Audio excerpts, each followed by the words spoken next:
आज का हमारा टॉपिक है लेरिंजिटाइटिस। लेरिंजिटाइटिस है जो लेरिंग्स होता है, उसकी म्यूकस मेम्ब्रेन होती है, उसका इन्फ्लामेशन। तो हम इसका इंट्रोडक्शन देखते हैं। Larynx is a tube like structure found at the entrance of trachea. जो ट्रेकिया होती है, वाइंड पाइप, उसके जो नीचे लेरिंग्स प्रेजेंट होता है और ये ट्यूब के जैसा होता है। It has three main function, जो थ्री फंक्शन करता है। It help channel oxygen into trachea during breathing, कि जब हम सांस लेते हैं, ब्रीदिंग करते हैं, तब ट्रैकिया के अंदर सांस ऑक्सीजन जाती है, उसके बीच में ये चैनल का काम करता है। और है इट गेट्स लाइक वॉल्व, और ये एक वाल्व की तरह होता है, closing of the trachea when swallow to prevent food और लिक्विड इंटरिंग एयरवे, कि जब हम खाना खाते हैं और जब या कोई लिक्विड फ्लूइड लेते हैं, तो उस टाइम जब ये वाल्व की तरह काम करता है, कुछ खाना पीना खाते हैं या फ्लूइड लेते हैं, तब ये बंद हो जाता है और ट्रेकिया के ऊपर ट्रेकिया को सप्रेस कर देता है, जिसकी वजह से जो भी हमने खाना खाया है या कुछ पिया है, वो ट्रेकिया के अंदर ना जाके वो फूड पाइप के अंदर चला जाए। फिर है it contain two membrane vocal cord which vibrate as air passes through them. जो इसके अंदर जो दो मेम्ब्रेन प्रेजेंट होती हैं, वो वाइब्रेट करती हैं एज एयर पासेज की तरह, through producing sound of voice. और जो ये मेम्ब्रेन है, ये साउंड को प्रोड्यूस करती हैं, हमारे जो साउंड आती है, इसकी वजह से हमें जो होती है, हम बोल पाते हैं। फिर है laryngitis cause these membrane to become inflamed. तो जो लेरेंजिटाइटिस है कब प्रोड्यूस होता है, जब ये मेम्ब्रेन होती हैं, ये इन्फ्लाम्ड हो जाती हैं, इनके अंदर इन्फ्लामेशन हो जाता है। They can not vibrate properly which lead to loss of voice. और जब ये प्रॉपरली वाइब्रेट नहीं करती, तो जिसका रिजल्ट क्या होता है कि पेशेंट की जो वॉइस है, वो लॉस हो जाती है। तो ये लेरेंजिटाइटिस का इंट्रोडक्शन था। अब है इसकी definition. It is an inflammation of mucus membrane of larynx. जो लेरेंग्स है, उसकी जो म्यूकस मेम्ब्रेन प्रेजेंट है, उसके अंदर इन्फ्लामेशन हो जाना लेरेंजिटाइटिस है। इसके टाइप है एक्यूट लेरेंजिटाइटिस और क्रोनिक लेरेंजिटाइटिस। एक्यूट है जो अचानक से दिखाई देता है और लंबे टाइम तक शॉर्ट टाइम तक चलता है। और क्रोनिक लेरेंजिटाइटिस है जो अचानक से हमें शो ना हो के आखिरी स्टेज के अंदर हमें शो होता है, और इसका टाइम पीरियड है, ड्यूरेशन है, वो लंबा होता है। इसके हैं कोज अब कि लेरेंजिटाइटिस क्यों किस किस कारण से हो सकता है।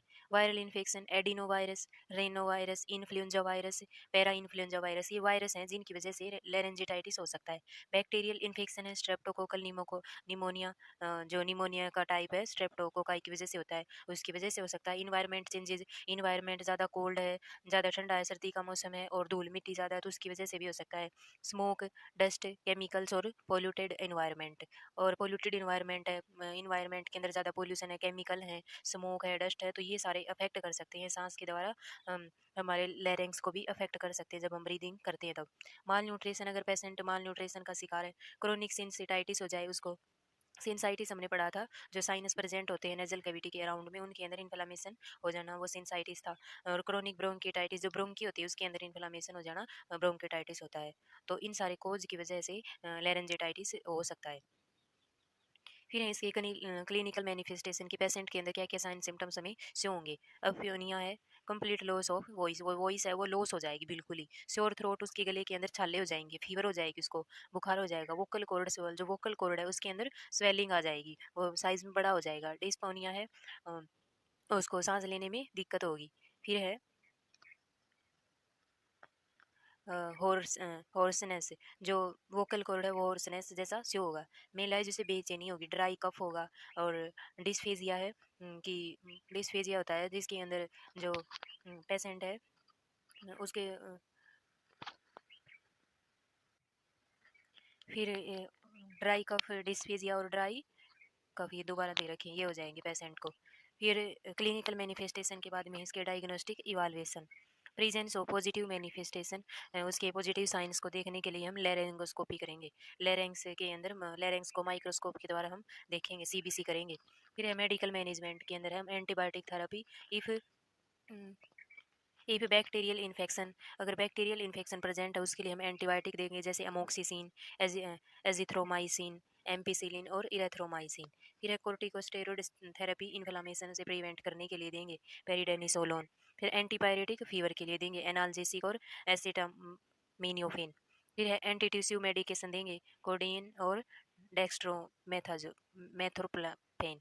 ये हम उसको एंटी ट्यूसिव मेडिसिन प्रोवाइड करेंगे। ये मेडिसिन थी। फिर इसके बाद में है नर्सिंग मैनेजमेंट। नर्स का क्या क्या रोल होगा इसके अंदर? Instruct the patient to avoid chemical and allergen. Patient को इंस्ट्रक्ट करेगी, एजुकेट करेगी कि वो केमिकल और एलर्जेंट हैं उनसे दूर रहे, उनको अवॉइड करे।